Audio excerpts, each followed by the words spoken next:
উপদেশ বা সুপ্রিয় দর্শক, আপনাদের C4 চাটগার পক্ষ থেকে অনেক অনেক শুভেচ্ছা।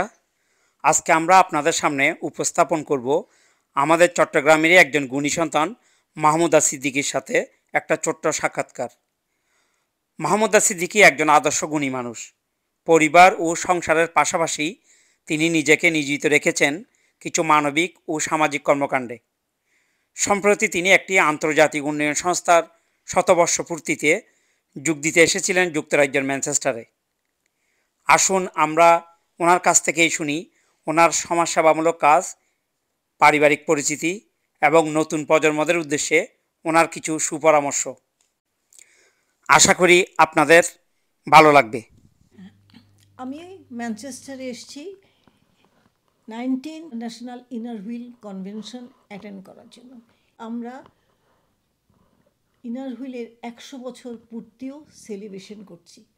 সেই কারণে সারা বিশ্বে যত ইনার হুইল ক্লাব আছে সব না হলেও আমার মনে হয় 80% ক্লাবের অনেক সদস্যরা এসছেন। এখানে প্রায় 2300 জন সদস্য এই কনভেনশনে ম্যানচেস্টারে এসছেন এবং কনভেনশনে যোগ দিয়েছেন, কনভেনশনকে এগিয়ে নিয়ে গেছেন ম্যানচেস্টার শহর থেকে। আর এর প্রতিষ্ঠাতা ছিলেন মার্গারেট অলিভার গোল্ডিং। উনি প্রফেশনে ছিলেন নার্স। উনি কিছু রোটারিয়ানের ওয়াইফদেরকে নিয়ে 100 বছর আগে চিন্তা করলেন আমরা কিছু সমাজসেবার কাজ করি। সেই হিসাবে তিনি ইনার হুইল প্রতিষ্ঠিত করেন 5-6 জন বা 10 জন সদস্যদের নিয়ে, এবং তারা তখনই তাদের মোটিভ হলো আমরা বসে গল্প করব, আমরা বন্ধুত্ব তৈরি করব, আমরা আমাদের সমাজের কিছু সেবা করার চেষ্টা করব, এবং ধীরে ধীরে আমরা আন্তর্জাতিক বন্ধুত্ব তৈরি করার চেষ্টা করব। সেইভাবে ম্যানচেস্টার শহর থেকে ক্লাব আর অন্য কয়েকটি ক্লাব হলো, ইউকেতে আরও অনেক ক্লাব হলো, তারপরে ইউরোপে অনেক ক্লাব হলো, তারপরে ভারতে, সারা পৃথিবীতে একে একে অনেক ক্লাব হলো। সারা পৃথিবীতে এখন এমন একটা জায়গা নাই যেখানে ইনার হুইল ক্লাব নাই। হ্যাঁ, বাংলাদেশে কিভাবে প্রথম ইনার হুইল ক্লাবটা কাজ শুরু করছে? বাংলাদেশে প্রথম ইনার হুইল ক্লাব শুরু করেন চট্টগ্রামেরই একজন নামি দামি মহিলা, ওনার নাম সুলতানা নিজাম। আমরা যারা রোটারিয়ানদের স্ত্রীরা ছিলাম, আমরা সবাই মিলে উনি আমাদেরকে ডাকলেন, বললেন আমি একটি প্রতিষ্ঠান, আন্তর্জাতিক প্রতিষ্ঠান ইনার হুইল ক্লাব চট্টগ্রামে করতে চাই। আমরা রাজি হলাম এবং নিয়ম যা আছে সেগুলো পালন করে আমরা প্রথম ইনার হুইল ক্লাব বাংলাদেশে প্রতিষ্ঠা করলাম। প্রথম প্রেসিডেন্ট ছিলেন সুলতানা নিজাম। ইনার হুইল যেদিন থেকে বাংলাদেশে শুরু হয়েছে সেদিন থেকে আমি ইনার হুইলের সাথে জড়িত, ইনার হুইল ক্লাব অফ চিটগংয়ের সদস্য হিসাবে, এবং আমি এত বছর ধরে ইনার হুইলের সাথেই জড়িত আছি। তবে এখন আমি যেহেতু ঢাকায় থাকি, তাই আমি ইনার হুইল ক্লাব মতিঝিলের সদস্য। এখন আমি ইনার হুইলের সাথে কাজ করতে পেরেছি, সমাজসেবা করতে পেরেছি। সময়ের সাথে সাথে ক্লাব প্রেসিডেন্ট হয়েছি, জেলা চেয়ারম্যান হয়েছি, এবং আন্তর্জাতিক ইনার হুইলের বোর্ড ডিরেক্টর হবারও সৌভাগ্য আমার হয়েছিল। এই যে আপনি একটা আন্তর্জাতিক সংস্থা যে বাংলাদেশে অনেক সুনাম অর্জন সহ সারা ওয়ার্ল্ডে সুনামের সাথে কাজ করে যাচ্ছে ইনার হুইল, তো আপনি এটার পাশাপাশি বাংলাদেশে আরও অনেক সামাজিক মানবিক সংগঠন আছে, এই সমস্ত সংগঠনের সাথে নিজেকে সম্পৃক্ত করেছেন কিনা? হ্যাঁ, আমি চট্টগ্রামেই ছিলাম, সেই জন্য চট্টগ্রামের বিভিন্ন সংস্থার সাথে আমি জড়িত ছিলাম, কাজ করার চেষ্টা করেছি এবং সমাজসেবারও চেষ্টা করেছি। বাংলাদেশে আপনার গ্রামের বাড়ি বা আপনার জন্ম, আপনার একটা সংক্ষিপ্ত পরিচয় যদি আপনি আমাদেরকে বলেন। বাংলাদেশে আমার জন্ম হয়েছিল চট্টগ্রাম শহরে। যে আমরা আরও বেশি গর্বিত যে আমাদের চট্টগ্রামের সন্তান জনাব LK সিদ্দিকী সাহেব, উনি চট্টগ্রাম থেকে 5বারের মতো সংসদ সদস্য ছিলেন, উনি জাতীয় সংসদের স্পিকার ছিলেন, মন্ত্রী ছিলেন, এবং চট্টগ্রামের পরিচ্ছন্ন রাজনীতিবিদের মধ্যে উনি একজন অন্যতম। তা আপনি ওনার স্ত্রী, এটা আমরা অনেক গর্বিত। আপনি যদি ওনার রাজনৈতিক ক্যারিয়ার এবং ওনার সামাজিক কর্মকাণ্ড নিয়ে যদি কিছু একটা আমাদেরকে বলেন। আপনাকে ধন্যবাদ। আসলে নিজেদের কথা সবসময় পরিষ্কার করে বলাও যায় না, তবে আমি মনে করব আমার স্বামী অবশ্যই রাজনীতিবিদ ছিলেন, তার চাইতে ওনার মনের মধ্যে যেটা ছিল, উনি সমাজের জন্য কিছু করতে চেয়েছিলেন। তাই তিনি বলতে গেলে স্টুডেন্ট লাইফ থেকেই সমাজ সেবার জন্য ছোট ছোট কাজ করেছেন এবং উনি বিভিন্ন প্রতিষ্ঠানের সাথে জড়িত হয়েছেন। আপনারা চট্টগ্রামে যারা বাসিন্দা আপনারা হয়তো জানেন, আমি আর আলাদা করে নামগুলো বলছি না। তবে উনি রোটারি গভর্নরও ছিলেন, উনি শিশু হাসপাতালের সাথে জড়িত ছিলেন, চট্টগ্রাম ইঞ্জিনিয়ারিং ইনস্টিটিউটের সাথে জড়িত ছিলেন। উনি পছন্দ করতেন প্রতিটি প্রতিষ্ঠানের সাথে জড়িত থেকে তাদের জন্য কিছু কাজ করা। আপনাদেরকে ধন্যবাদ। আপনারা, উনি হয়তো নাই, যতটুকু উনি কাজ করে গেছেন আপনারা ওনার জন্য দোয়া করবেন, সেই কাজগুলো যেন আরও এগিয়ে নিয়ে যেতে পারে, চট্টগ্রামের জন্য আরও উন্নতি হয়, চট্টগ্রামের বাসিন্দারা যেন সবাই সবাইকে ভালোবাসে, সবাই সবাইকে সম্মান করে, সবাই সবাইকে মনে রাখে। ধন্যবাদ। যেটা আমি জানি আমাদের আপনি সীতাকুণ্ডেরই, আপনি রহমতনগর গ্রামেই আমাদের এলকে সিদ্দিকী সাহেবের গ্রাম, সেই হিসেবে আপনার শ্বশুরবাড়ি সীতাকুণ্ডের রহমতনগর। এই রহমতনগর সীতাকুণ্ডের একটা পরিচিত নাম এবং ওনাদের কারণে, ওনাদের পরিবারের কারণে খুব নামকরা একটা গ্রাম। এই গ্রামের প্রতি আপনার যাওয়া আসা হয় কিনা, বা সীতাকুণ্ডের প্রতি আপনার কোনো স্মৃতি বা সীতাকুণ্ডের সাথে আপনার সম্পৃক্ততা যদি একটু আমাদেরকে জানান।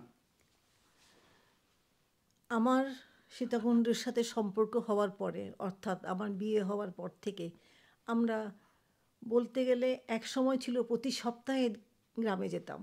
তারপরেও আমরা প্রতি বছর, এখন যখন কম যেতে পারি, ও বছরে 3-4 বার তো অবশ্যই গ্রামে যাই। কোনো ঈদ আমরা সীতাকুণ্ডের বাইরে করার কথা চিন্তা করি না। সীতাকুণ্ড গ্রামে, সেটাই আমাদের গ্রাম, আমার গ্রাম, আমার ছেলে মেয়েদের গ্রাম। এটার বাইরে আমি আর কিছু চিন্তা করতে পারি না। দোয়া করবেন সীতাকুণ্ড যেন আরও উন্নত কিছু হয়, সীতাকুণ্ডের মানুষ যেন ভালো থাকে, আমাদের ছেলেমেয়েরা যেন ভালো থাকে।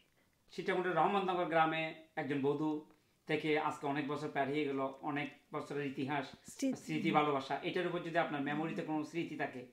স্মৃতি অনেক আছে, সব স্মৃতি হয়তো বলাও যাবে না।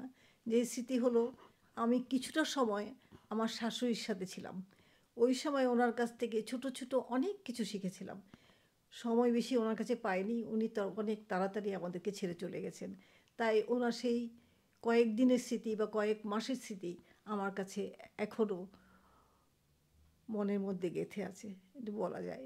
আরেকটা কথা আমি বলতে চাই, আমার স্বামী রাজনীতি করেছেন, রাজনীতি করে ওনার নাম হয়েছে বা উনি ভালো মানুষ বা কি কাজ করেছেন আমি জানি না। আমার জন্য সবচেয়ে যেটা আমি এখন মনে করি, উনি রাজনীতি করার কারণে আমি সীতাকুণ্ডের অনেক অনেক গ্রামে গেছি, অনেক অনেক জায়গায় গেছি, যেটা উনি রাজনীতি না করলে হয়তো আমার যাওয়া হতো না।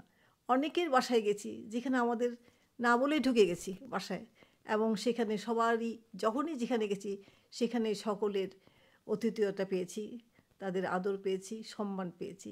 এই স্মৃতিগুলো অনেক দিন মনে আছে, মনে থাকবে। আমরা যারা নতুন প্রজন্ম আছি এখন বাংলাদেশের, যে ইয়াং জেনারেশন এখন উঠে আসতেছে, আপনি অনেক দিনের অভিজ্ঞতা, অনেক দিনের সামাজিক কাজের পরিপ্রেক্ষিতে, আপনার জীবনের বাস্তব অভিজ্ঞতার পরিপ্রেক্ষিতে নতুন প্রজন্মদের জন্য আপনার সাজেশন থাকে, আপনি যদি একটু কাইন্ডলি বলেন।